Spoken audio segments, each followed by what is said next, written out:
पर सुदर्शन जी की द्वारा लिखी गई कहानी बात अठन्नी की, इसके संबंध में पढ़ेंगे। और क्लास शुरू करने से पहले ही मैं आप लोग को ये बता देना चाहती हूँ बच्चों कि आप लोग एक बार कहानी को अच्छे से रीड कर लीजिए, क्योंकि मैं आप लोगों को कहानी रीड करके नहीं बताऊँगी। ठीक है, तो आप वीडियो देखने से पहले एक बार कहानी रीड कर लीजिए। ठीक है, आज मैं आप लोगों को कहानी का सारांश बताऊंगी और कहानी में आए हुए कुछ कठिन शब्दों के अर्थ बताऊंगी, साथ ही कहानीकार का संक्षिप्त जीवन परिचय बताऊंगी। इसके अतिरिक्त मैं आप लोगों को कहानी का उद्देश्य और शीर्षक की सार्थकता ये भी बताऊंगी, और अंत में मैं आपको कुछ इम्पोर्टेंट पॉइंट्स बताऊंगी जिससे कि आप कहानी से आए हुए किसी भी प्रश्न का उत्तर इजीली दे पाएंगे।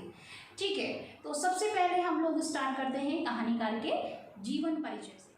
बात अठन्नी की के कहानीकार हैं सुदर्शन जी, जिनका वास्तविक नाम है पंडित बद्रीनाथ भट्ट।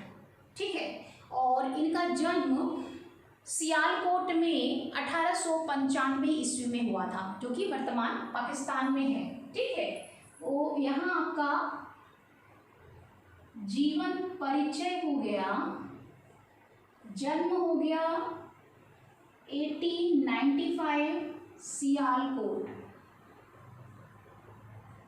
ठीक है, मृत्यु हो गई 1967 मुंबई। ठीक है, इनकी मृत्यु हो गई 1967 मुंबई में। सुदर्शन जी हिंदी साहित्य के प्रेमचंद की परंपरा के कहानीकार हैं और इनकी विचारधारा आदर्शोन्मुखी यथार्थवाद से प्रेरित है, यानी सुधारवादी है। ठीक है, सुदर्शन जी ने हिंदी भाषा और उर्दू भाषा दोनों में ही रचनाएं की हैं, साथ ही गद्य और पद्य दोनों में ही इनकी रचनाएं मिलती हैं। सुदर्शन जी की पहली कहानी थी हार की जीत, जो कि सरस्वती पत्रिका में प्रकाशित हुई थी 1920 ईस्वी में। और सुदर्शन जी की कुछ प्रमुख कहानी संग्रहों में है सुदर्शन सुधा, सुदर्शन सुमन। ठीक है, तो कहानी संग्रह इनका हो गया सुदर्शन सुधा, सुदर्शन सुमन, परिवर्तन। ठीक है, तो कुछ आपकी पुस्तक में भी मेंशन है। तो ये इनके कुछ प्रमुख कहानी संग्रह थे। और सुदर्शन जी हिंदी फिल्मों के कुछ पटकथा और कुछ फिल्मों के इन्होंने गीत भी लिखे हैं। ठीक है, और इनकी भाषा जो है वो बहुत ही सहज, स्वाभाविक और प्रभावोत्पादक है। इसके साथ साथ ही इनकी भाषा में मुहावरेदार है, इनकी भाषा जो है मुहावरे का यूज़ इन्होंने बहुत किया है। ठीक है, तो ये हो गया इनकी भाषा के संबंध में, इनकी कुछ प्रमुख कहानियाँ हो गई और इनके जन्म और मृत्यु हो गई। तो ये संक्षिप्त जीवन परिचय आपको जानना आवश्यक है, क्योंकि एग्जाम्स में आपके कहानीकार के जीवन परिचय से रिलेटेड क्वेश्चन जो है वो बहुत ही रेयर ही आते हैं, लेकिन आपको थोड़ी बहुत जानकारी ज़रूर होनी चाहिए। ठीक है, तो मैंने आपको संक्षिप्त जीवन परिचय बता दिया। अब बात अठन्नी की कहानी पर आते हैं। बात अठन्नी की में अठन्नी क्या है? अठन्नी बच्चों 1 रुपए का आधा, यानी 50 पैसे। ठीक है, 50 पाइस। 50 पाइस को जो कॉइन्स चलते हैं, सिक्का, 1 रुपए का सिक्का चलता है, 5 रुपए का, 10 रुपए का सिक्का चलता है। तो 2011 से पहले तक अठन्नी चलती थी, यानी 50 पैसे का सिक्का चलता था। और 2011 के बाद से धीरे धीरे हमारी आर्थिक जो लेन देन है उससे ये चलन से बाहर हो गया। ठीक है, तो बंद हो गया फिर अठन्नी। तो अठन्नी का अर्थ यहाँ हो गया 50 पैसे का सिक्का। अब कहानी क्या है? कहानी के बारे में भी थोड़ा सा सारांश उसका देख लेते हैं हम लोग। कहानी का मुख्य पात्र है रसीला। ठीक है, तो कहानी का मुख्य पात्र हो गया रसीला। ठीक है, और रसीला जो है वो बाबू जगत सिंह, जो कि इंजीनियर हैं, उनका नौकर है। ठीक है, तो ये हो गए बाबू जगत सिंह। बाबू जगत सिंह इनका नौकर है। और रसीला बाबू जगत सिंह के पड़ोस में ही रहते हैं शेख सलीमुद्दीन, ठीक है, जो कि जिला मजिस्ट्रेट हैं, शेख सलीमुद्दीन, ठीक है। शेख सलीमुद्दीन जो कि जिला मजिस्ट्रेट हैं, वो बाबू जगत सिंह के पड़ोसी हैं, और शेख सलीमुद्दीन का चौकीदार है रमज़ान, ठीक है। ये हो गया रमज़ान, ठीक है। ये दोनों पड़ोसी हो गए, ये दोनों इनका चौकीदार और ये नौकर हो गया। और रसीला और रमज़ान में बहुत ही गहरी मित्रता भी थी, ठीक है। अब मुख्य कहानी का पात्र है रसीला, तो कहानी जो है इससे ही जुड़ी है, बाकी ये सारे किरदार जो हैं, पात्र जो हैं, इस कहानी जो पूरी कहानी है वो इनके ही आसपास चलती है। रसीला बाबू जगत सिंह के यहाँ इंजीनियर है, और उसका जो वेतन है वो मात्र 10 रुपये है, और जिससे उसका गुजारा नहीं हो पाता है। कई बार ऐसा होता है कि वो अपने जो मालिक हैं इंजीनियर साहब, उनसे वो अपने वेतन बढ़ाने की मांग करता है, लेकिन जो है उसका वेतन वो नहीं बढ़ाते हैं। चूँकि रसीला के गाँव में उसके घर की भी पूरी जिम्मेदारी उसके ऊपर है, उसके बूढ़े पिता हैं, पत्नी है, एक बेटी है, एक लड़की है और 2 लड़के हैं, तो वो पूरा जो वेतन है वो अपना गांव भेज देता है, ठीक है। लेकिन फिर भी कुछ कमी रह जाती है, उसकी गुजारा चूँकि नहीं हो पाता इसमें। और रसीला जो है, एक बार ऐसा होता है कि बार बार जो है वो बढ़ाने के लिए कहता है, लेकिन नहीं बढ़ाते हैं इंजीनियर साहब। उनका कहना है कि तुम्हें कोई और ज़्यादा दे रहा हो तो तुम वहाँ चले जाओ, लेकिन रसीला नौकरी नहीं छोड़ता है। क्यों नहीं छोड़ता है? क्योंकि वो थोड़ा सा परंपरावादी है, उसकी सोच ऐसी है कि यदि वो कहीं दूसरी जगह जाता है तो जैसा सम्मान, जैसा मान यहाँ मिल रहा है, जो विश्वास कर रहे हैं, वो कहीं और उसे नहीं मिलेगा, भले ही वहाँ 11-12 कुछ और मिल जाए उसे, ठीक है। तो वो नई नौकरी छोड़ के नहीं जाता है। एक बार जो है वो घर से उसके खत आता है कि बच्चे बीमार हैं और जो है घर में पैसे रुपए नहीं हैं जिससे कि बच्चों का इलाज हो सके।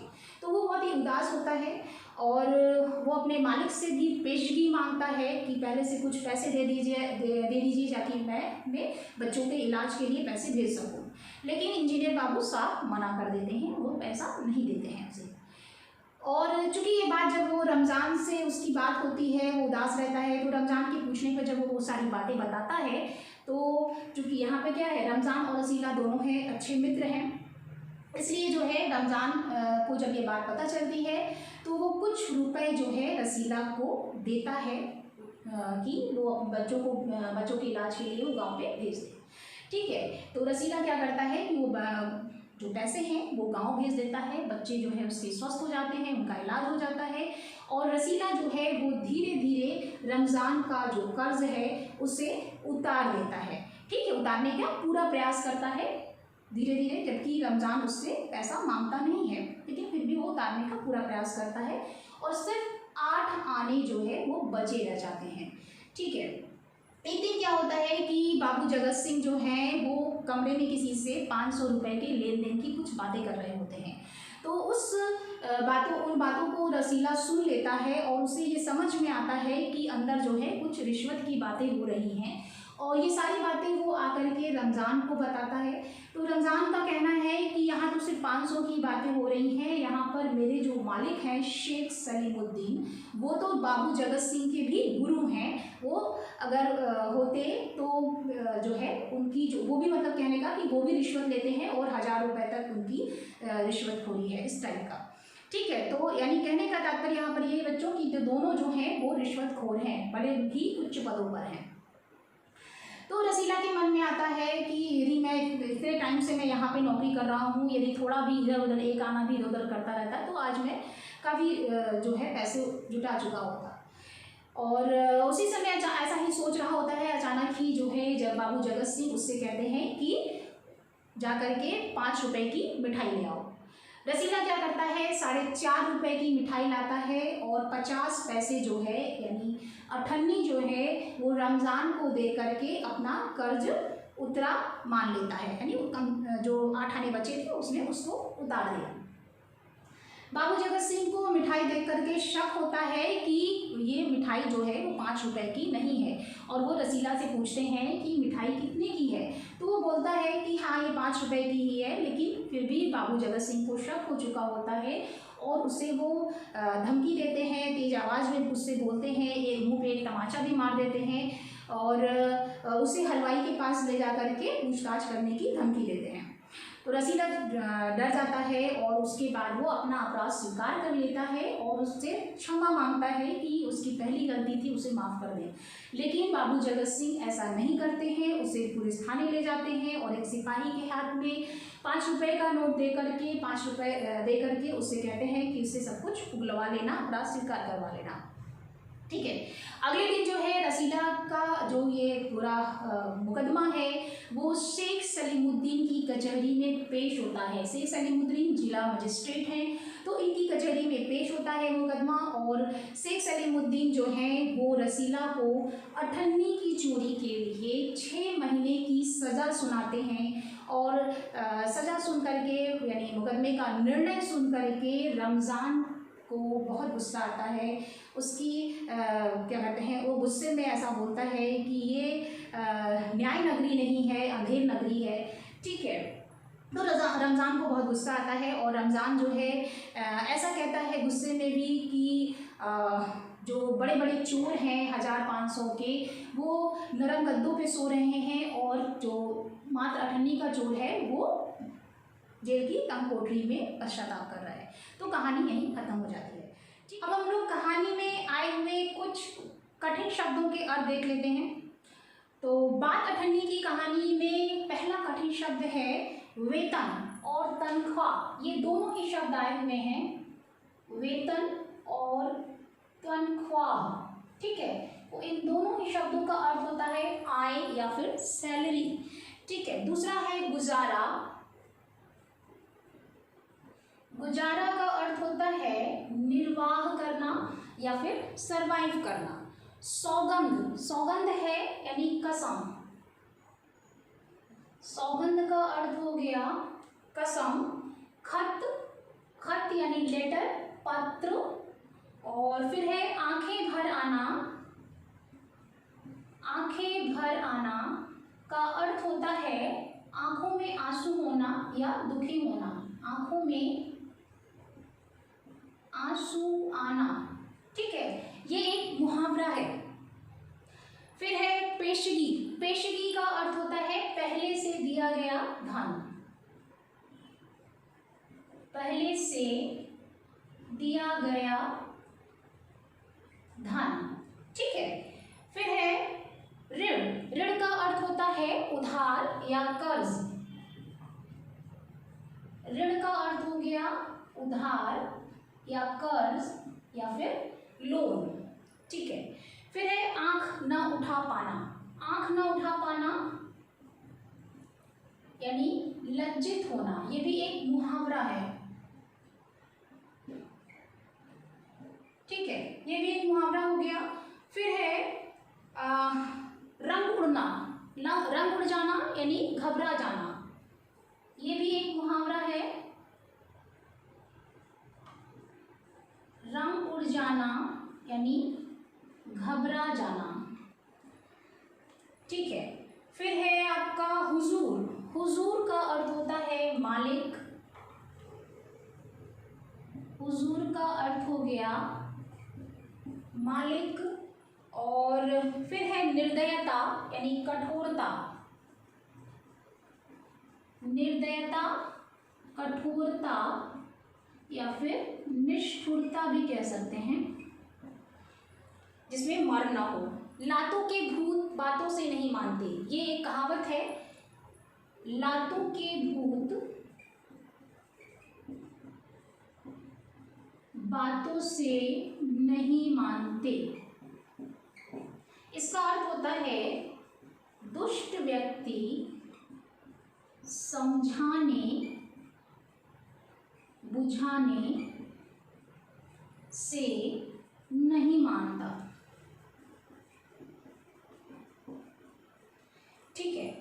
और आगे है अपराध। अपराध का अर्थ होता है दोष।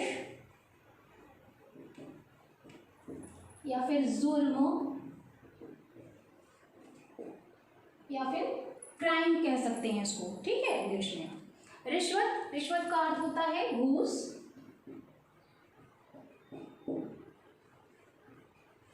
और फिर है आपका साजिश, साजिश का अर्थ होता है मिली भगत, मिली भगत या फिर षड्यंत्र, षड्यंत्र, ठीक है। आंखें खुलना, आंखें खुलना का अर्थ होता है होश आना, और ये भी एक मुहावरा है, ठीक है। आंखें खुलना, होश आना। और आंखों से आग बरसना यानी बहुत क्रोधित होना, ये भी एक मुहावरा है। आंखों से आग बरसना, बहुत अधिक, बहुत क्रोधित होना, ठीक है। ये हो गया। फिर है आंखों में खून उतर आया, आंखों में खून उतर आना, ये भी एक मुहावरा है। इसका अर्थ होता है बहुत क्रोध करना।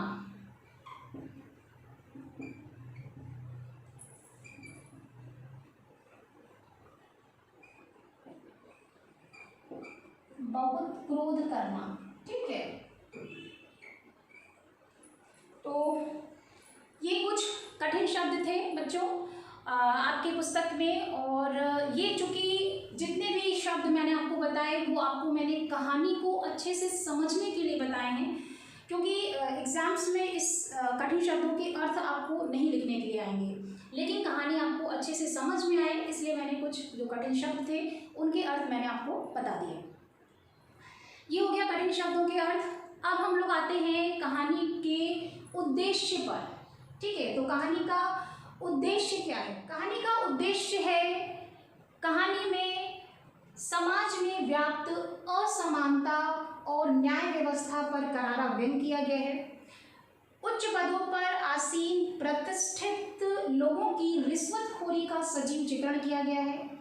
एक और जहां अमीर वर्ग के धनवान व्यक्ति रिश्वत लेने के बावजूद वो समाज में सम्मानपूर्वक सुखपूर्वक जीवन व्यतीत करते हैं और उनके खिलाफ किसी भी प्रकार की कोई कार्यवाही नहीं होती है, वहीं दूसरी ओर एक निर्धन और गरीब व्यक्ति मजबूरीवश उधार चुकाने के लिए मात्र कुछ पैसों की हेराफेरी करता है, लेकिन वो गुनाहगार हो जाता है और उसका अपराध साबित हो जाता है और उसके अपराध के लिए उसे सज़ा सुना दी जाती है।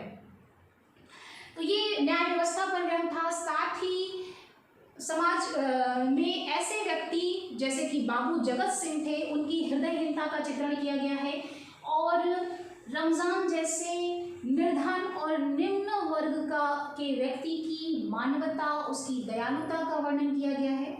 और कहानीकार का उद्देश्य यह भी रहा है कि समाज में व्याप्त रिश्वतखोरी एक बीमारी के रूप में है और ये लोगों को मानसिक रूप से बीमार बना रही है, तो इसके खिलाफ एक ठोस कदम उठाने की आवश्यकता है। साथ ही समाज में व्याप्त असमानता को दूर करना भी कहानीकार का उद्देश्य रहा है। तो ये हो गया बच्चों कहानी का उद्देश्य। अब हम लोग कहानी के शीर्षक की सार्थकता इसको भी देख लेते हैं। कहानी का शीर्षक पूरी तरह से सार्थक है, जिज्ञासावर्धक है, आकर्षक है और कहानी के शीर्षक जो है वो पूरी कहानी जो है इस शीर्षक के ही आसपास घूमती है, यानी पूरी कहानी जो है वो अठन्नी के इर्द गिर्द ही घूमती है। और यदि इस शब्द को, अठन्नी शब्द को अगर कहानी से निकाल दिया जाए तो कहानी जो है वो पूरी तरह से खोखली और दिशाहीन हो जाएगी। कहते हैं कि साहित्य जो है वो समाज का दर्पण होता है और कहानीकार ने समाज की इसी कड़वी सच्चाई को प्रस्तुत करने का, सजीव रूप में प्रस्तुत करने का पूरा प्रयास किया है। यद्यपि उन्होंने अपनी विचारधारा के अनुकूल आदर्शवादी समाधान दिया है, लेकिन वास्तविकता यह है कि उन्होंने समाज में व्याप्त न्याय अव्यवस्था और उसकी असमानता पर करारा व्यंग किया है और उसकी कड़वी सच्चाई को उजागर किया है। ठीक है, तो ये हो गया आपका शीर्षक की सार्थकता। अब अंत में आते हैं बच्चों हम लोग कहानी के कुछ महत्वपूर्ण जो पॉइंट्स हैं, यानी कुछ इम्पोर्टेंट पॉइंट्स जिन्हें आप याद रखें, अपने ध्यान में रखें, तो निश्चित रूप से कहानी से रिलेटेड कोई भी क्वेश्चन आता है तो उसका आंसर आप इजीली दे पाएंगे। ठीक है, तो कहानी के कुछ मुख्य पॉइंट इस प्रकार से हैं। पॉइंट नंबर 1, रसीला इंजीनियर बाबू जगत सिंह के यहाँ नौकर था। दूसरा है रसीला का वेतन मात्र 10 रुपये था, जिससे उसका गुजारा नहीं हो पाता है। तीसरा, उसके गांव में उसके बूढ़े पिता और उसकी पत्नी, एक लड़की और 2 लड़के हैं। वह अपना पूरा वेतन गांव भेज देता है। ठीक है, फिर पॉइंट नंबर 4 है रसीला बार बार इंजीनियर बाबू से अपना वेतन बढ़ाने के लिए कहता है, लेकिन इंजीनियर बाबू का कहना है कि वह कहीं और ज़्यादा मिले तो जा सकता है, वह वेतन नहीं बढ़ाएंगे। पॉइंट नंबर 5, रसीला कहीं और नौकरी के लिए नहीं जाना चाहता है, क्योंकि वो ऐसा सोचता है कि जो सम्मान, जो विश्वास उसे यहाँ मिल रहा है वो कहीं दूसरी जगह नहीं मिलेगा, भले ही वहाँ 11-12 क्यों ना मिल जाए। पॉइंट नंबर 6, बाबू जगत सिंह के पड़ोसी थे शेख सलीमुद्दीन, जो कि जिला मजिस्ट्रेट थे। पॉइंट नंबर 7, शेख साहब का चौकीदार था रमज़ान, जिससे रसीला की बेहद गहरी मित्रता थी। ठीक है, पॉइंट नंबर 8, शेख साहब फलों के शौकीन थे और इंजीनियर बाबू को मिठाइयों का शौक था। पॉइंट नंबर 9, एक दिन रसीला बहुत उदास होता है और रमज़ान के पूछे जाने पर वो कहता है कि घर से खत आया है और बच्चे बीमार हैं, लेकिन उनके इलाज के लिए पैसे नहीं हैं और मालिक भी पेशगी देने से मना कर रहे हैं। इस पर रमज़ान रसीला को कुछ रुपए लाकर देता है। ठीक है, पॉइंट नंबर 10, रसीला धीरे धीरे वो पैसे जो है वो गांव भेज देता है, बच्चे स्वस्थ हो जाते हैं और धीरे धीरे रमज़ान का कर्ज उतार देता है। मात्र 8 आने बचे रह जाते हैं। पॉइंट नंबर 11, एक दिन बाबू जगत सिंह कमरे में किसी से बात कर रहे होते हैं। 500 रुपये की लेन देन की बात हो रही होती है और रसीला समझ जाता है कि यहाँ रिश्वत की बातें हो रही हैं। पॉइंट नंबर 12, रसीला पूरी बातें जाकर रमज़ान को बताता है और रमज़ान कहता है कि उसके बस 5 इतनी सी ही बात, उसके मालिक तो बाबू जगत सिंह के भी गुरु हैं। ठीक है, पॉइंट नंबर 13, इंजीनियर बाबू रसीला को 5 रुपए की मिठाई लाने के लिए भेजते हैं और रसीला 4.5 रुपए की मिठाई लाता है और बचे 8 आने वो रमज़ान को दे करके अपना कर्ज उतार लेता है। पॉइंट नंबर 14, मिठाई देख करके इंजीनियर बाबू को कुछ शक होता है और वह पूछते हैं कि मिठाई 5 रुपए की है, तो रसीला का उत्तर होता है हाँ 5 रुपए की है, लेकिन इंजीनियर बाबू उसे डराते हैं, धमकाते हैं और उसके मुंह पर एक तमाचा भी मारते हैं और हलवाई के पास ले जाने की धमकी देते हैं। पॉइंट नंबर 14, रसीला अपना अपराध स्वीकार कर लेता है और क्षमा करने की प्रार्थना करता है। पॉइंट नंबर 15, बाबू जगत सिंह रसीला को पुलिस के हवाले कर देते हैं और एक सिपाही को 5 रुपए दे करके कहते हैं कि इससे अपराध स्वीकार करवा लेगा। पॉइंट नंबर 16, दूसरे दिन रसीला का मुकदमा शेख सलीमुद्दीन की कचहरी में पेश होता है और शेख साहब उसे अठन्नी की चोरी के लिए 6 महीने की सज़ा सुनाते हैं। पॉइंट नंबर 17, निर्णय सुनाने के बाद, फैसला सुनाने के बाद शेख साहब उसी रुमाल से मुंह पोंछते हैं जिससे एक दिन पहले 1000 रुपये उसमें बंधे हुए किसी ने दिया था। ठीक है, फिर है पॉइंट नंबर 17, रसीला को जब फैसला सुनने के बाद, उसको जब सज़ा मिल जाती है तो फैसला सुनने के बाद रमज़ान की आंखों में खून उतर आता है और वो कहता है कि यह न्याय नगरी नहीं बल्कि अंधेर नगरी है। फिर है पॉइंट नंबर 18, रमज़ान गुस्से में कहता है कि केवल अठन्नी की ही तो बात थी, बड़े बड़े 500,000 के चोर नरम गद्दों में मीठी नींद ले रहे हैं और मात्र अठन्नी का चोर जेल की सलाखों के पीछे पश्चाताप के आंसू रो रहा है, पश्चाताप कर रहा है। ठीक है, तो ये कुछ जो है इम्पॉर्टेंट पॉइंट्स थे जिन्हें आप अपने माइंड में बच्चों ज़रूर रखिए, जिससे आप किसी भी क्वेश्चन का आंसर ईजिली दे पाएंगे। ठीक है, तो इसे आप ध्यान में ज़रूर रखिए और बार बार सुनते सुनते ये निश्चित रूप से बिल्कुल दिमाग में फीड हो जाएगा आपके। और मुझे उम्मीद है बच्चों कि आपको ये पूरा जो कहानी का कॉन्सेप्ट है वो समझ में आ गया होगा, कहानी भी समझ में आ गई होगी। और नेक्स्ट क्लास में हम लोग इससे संबंधित कुछ महत्वपूर्ण क्वेश्चंस के आंसर्स देखेंगे और तब तक आप लोग अच्छे से अपनी पढ़ाई करते रहिए। All the best, thank you.